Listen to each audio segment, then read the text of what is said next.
Ganito pala yung ano nila, pastil nila guys. Ang sarap. Kasi meron siyang niyog.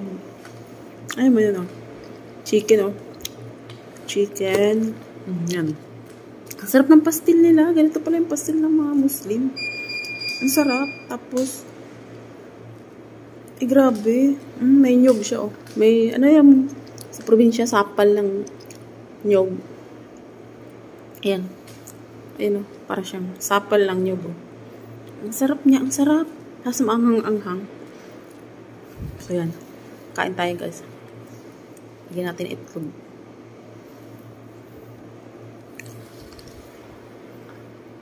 Ang sarap niya. Ang sarap.